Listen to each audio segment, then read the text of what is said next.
Before I hung up, I overheard my fiance laughing with her friends. The idiot doesn't know I'm screwing his friend. I stayed quiet and did this. 3 days later, she showed up at my parents' house screaming, "All right, Reddit. Buckle up because this one's got layers." My buddy Kevin said I needed to post this because apparently my life reads like a revenge movie script now. What started as an accidental phone call turned into me dismantling everything my fiancé thought she had. And the best part, I never raised my voice once. I'm Jake, 31 years old, and I work as a diesel mechanic at a trucking company here in Tennessee. Been turning wrenches since I was 16, when my old man taught me how to rebuild a carburetor in our garage. Nothing fancy about my life. I've got a 2-bedroom house that I bought foreclosed and fixed up myself. A 2019 F-150 that's paid off, and until recently, a fiancé named Brittany, who I thought was the love of my life. The house was a mess when I bought it 3 years ago. Previous owners had let it go completely. Roof leaking, foundation cracks, electrical that should have burned the place down. The inspector said he was surprised the place was still standing. Spent every weekend for 18 months ripping out drywall, rewiring outlets, and learning plumbing from YouTube videos. My dad came over most Saturdays to help, and we turned that disaster into something I'm actually proud of. 3 bedrooms, updated kitchen with actual granite counters I installed myself. New deck out back that wraps around to a fire pit area. The kind of place you could raise a family in. When I first walked through that house with the realtor, she kept apologizing. Water damage in the ceiling, mold in the bathroom, carpet that looked like someone had let a pack of wolves live there. But I saw past all that. I saw the bones of the place. Solid construction from the 1960s, when builders actually cared about quality, good lot size, mature trees in the backyard. Took me 18 months and about $40,000 in materials to turn it around. But I did every bit of the work myself except the HVAC. Some things you just don't mess with unless you're certified. My job isn't glamorous, but it pays well, and I'm good at it. Diesel engines are like puzzles to me. When something's wrong, I can usually hear it before I even pop the hood. The guys at the shop call me the Whisperer because I diagnosed a failing injector once just by listening to the idle. Dorky nickname, but I'll take it. Started as a general mechanic right out of trade school, worked my way up to lead tech on the heavy equipment side. Now I handle the big rigs, the semis that cost more than some houses.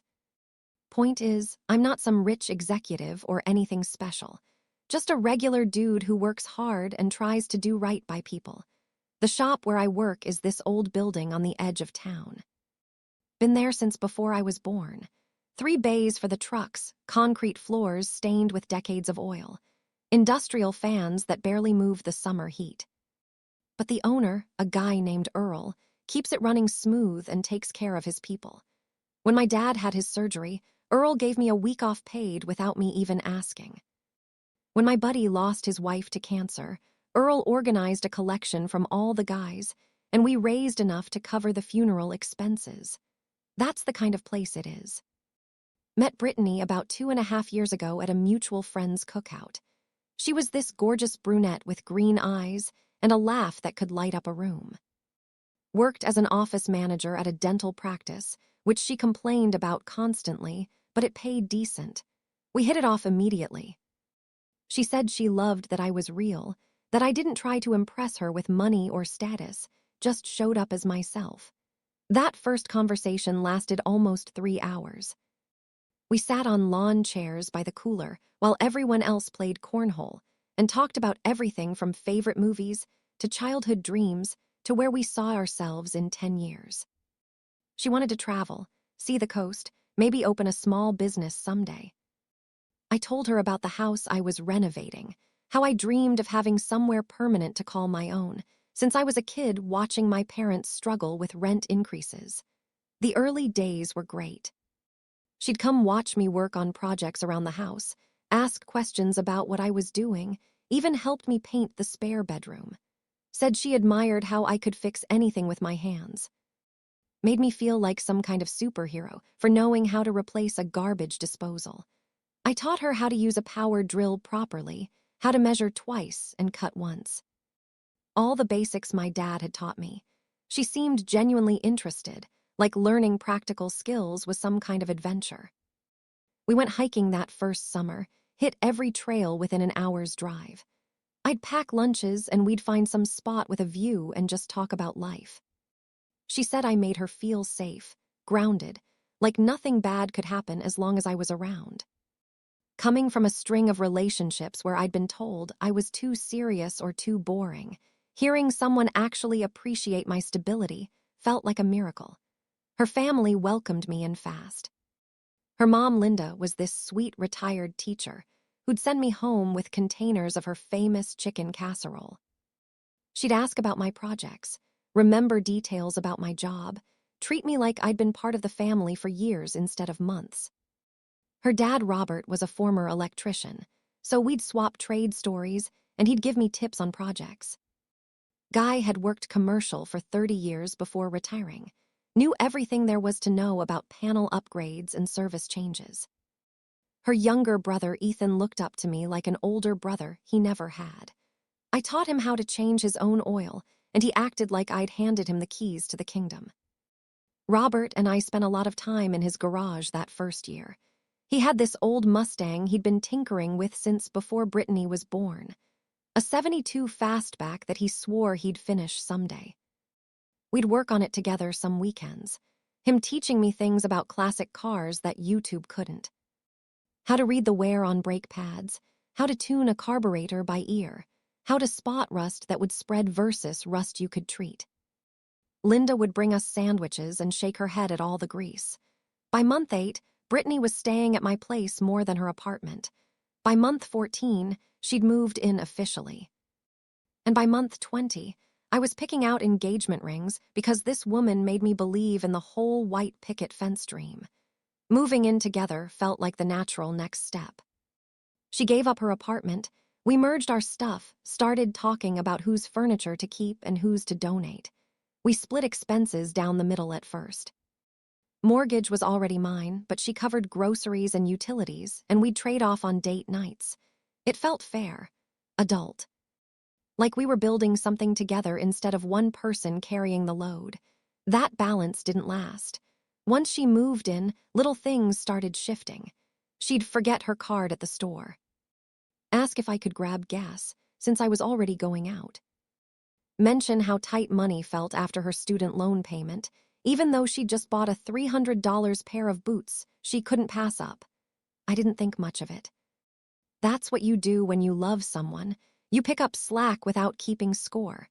By the second year, most of the bills were quietly my responsibility. She framed it as temporary. Just until she got a raise, just until her bonus came through, just until things evened out. They never did.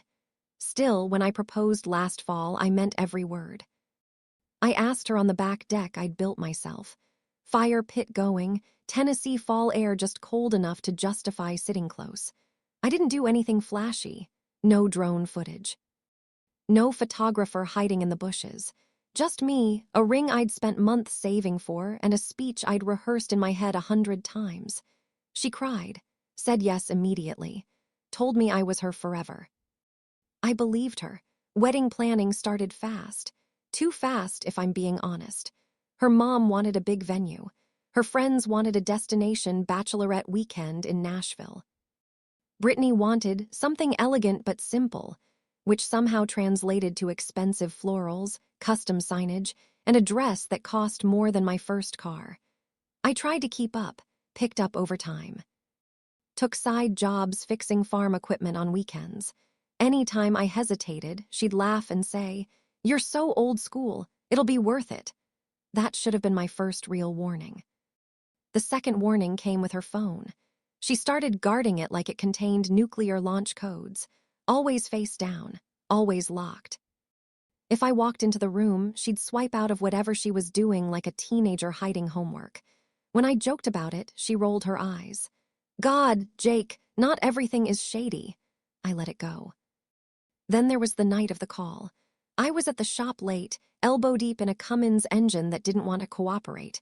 My phone buzzed in my pocket. Brittany's name. I answered with my shoulder, figuring she needed something quick. Instead, I got silence. Then laughter. Not her polite laugh, her real one. The one she used with her friends. A woman's voice said, "Does he seriously think you're working late again?" Another voice snorted. "Of course he does, he's predictable." Then Brittany, clear as day. "He's sweet, but he's clueless." Jake would never suspect a thing. Someone else added, "And he pays for everything, right?" Brittany laughed harder. "Exactly." Why would I mess that up? I stood there frozen, oil dripping off my glove onto the concrete. Then she said the line I'll never forget. "The idiot doesn't know I'm screwing his friend." I didn't hang up right away. I listened. Listened to names, details. Jokes about my job, my house, my boring routine. The call finally disconnected when one of the guys in the bay asked if I was okay. I told him yeah, just needed air. I sat in my truck for 20 minutes, hands shaking, staring at the steering wheel. When I got home that night, Brittany was asleep in our bed. Engagement ring on the nightstand. I didn't wake her. I didn't confront her. I started planning. 3 days later, she showed up at my parents' house screaming, but I'm getting ahead of myself. Because the part everyone wants to hear, the revenge, only worked because I stayed calm. And because Brittany had underestimated just how much I knew about the life we'd built together. The morning after the call, I made her coffee like I always did. 2 creams, 1 sugar. Mug with the chipped handle she liked because it felt homey. She kissed my cheek, told me she loved me, and asked if I could look at her car later because it was making a noise. I smiled and said sure. Inside, something had already shut off. Not rage, not heartbreak, just clarity. I didn't sleep much that night, but I thought a lot. About the house, about the accounts. About how intertwined our lives had become, and how much of it was actually in my name. Turns out, not much of it was ours. The house, mine, bought before I met her. The mortgage, insurance, property taxes, all me. The truck, mine. The joint savings account we'd opened for the wedding, mostly my deposits.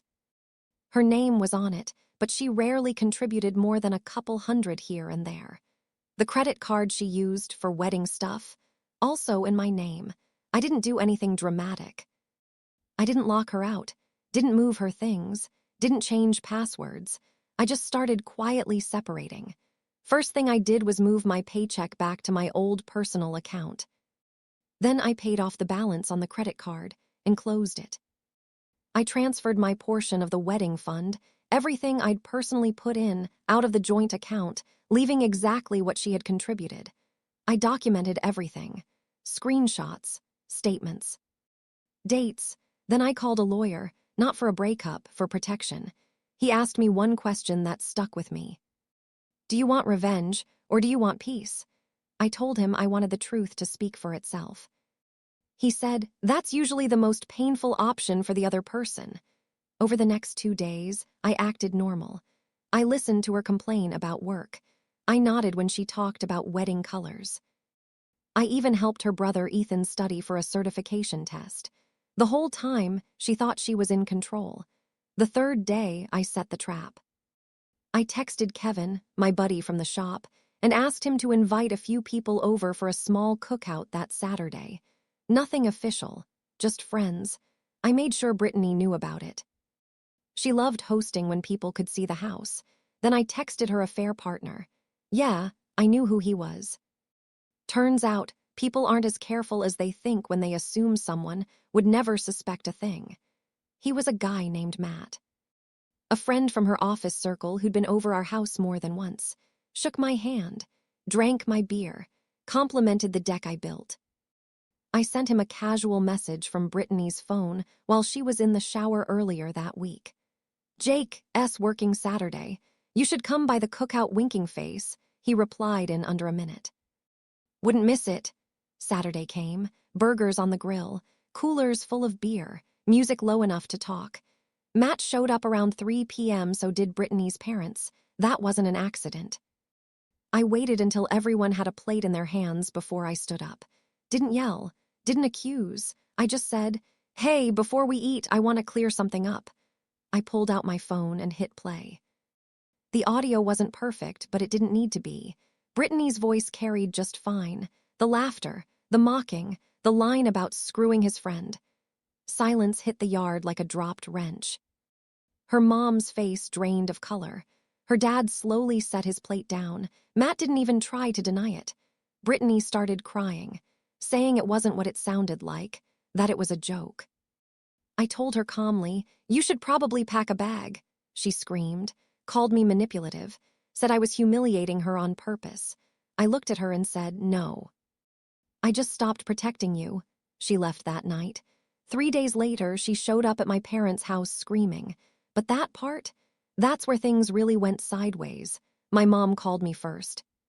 She didn't yell, didn't panic, just said, "Jake, Brittany's here." I already knew how that sentence was going to end. By the time I pulled into my parents' driveway, Brittany was pacing like a caged animal. Hair thrown into a messy bun. Sunglasses on even though it was cloudy. Phone glued to her hand. My dad was standing on the porch with his arms crossed, jaw tight. The same look he used to get when someone tried to rip him off on a job site. The second she saw my truck, she exploded. "How could you do that to me?" she screamed.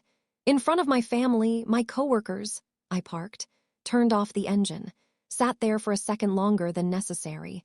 Then I got out. I didn't raise my voice, didn't match her energy. I asked one question. "What are you doing at my parents' house?" She pointed at me like I was the criminal. "You took everything. You embarrassed me. You turned everyone against me." My mom stepped in before I could answer. "Brittany," she said calmly, "this isn't the place." That's when Brittany lost it. She accused me of financial abuse.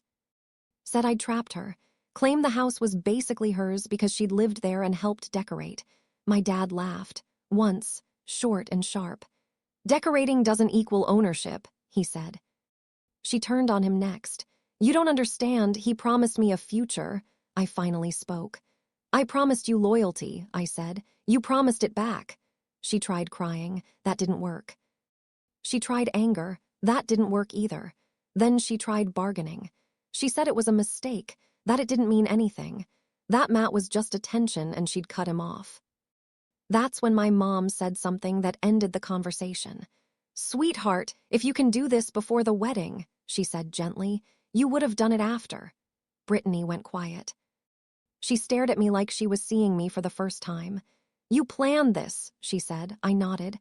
"I finished what you started." She left after that. Didn't slam a door, didn't scream. Just got in her car and drove off. I thought that would be the end of it. I was wrong. Over the next week, the fallout spread. Her mom called me crying, apologizing for not seeing it sooner.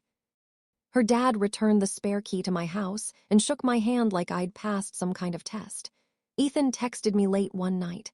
"I'm sorry. I thought you should know she told everyone you cheated first." I didn't believe her. I thanked him and told him none of this was his fault. Brittany, meanwhile, was unraveling. She tried blasting me on social media, posted vague quotes about men who play victim, about narcissists who record private conversations. That didn't last long. Because Matt's girlfriend saw the posts. Turns out he wasn't single. By the end of that week, Brittany had lost her fiance, her affair partner, most of her friends. And the version of herself everyone believed in. She showed up at the house one last time while I was at work. Kevin called me. Man, there's a woman crying on your porch." I told him to call the non-emergency line and not let her inside. I didn't speak to her again. The wedding was officially canceled 2 days later. Non-refundable deposits hurt, but not as much as marrying the wrong person would have. The house felt quiet after she moved out. Too quiet at first, but then something strange happened. I slept better. I worked better. The weight I didn't realize I'd been carrying was gone. I did win. I just walked away with my life intact. And sometimes that's the cleanest revenge there is.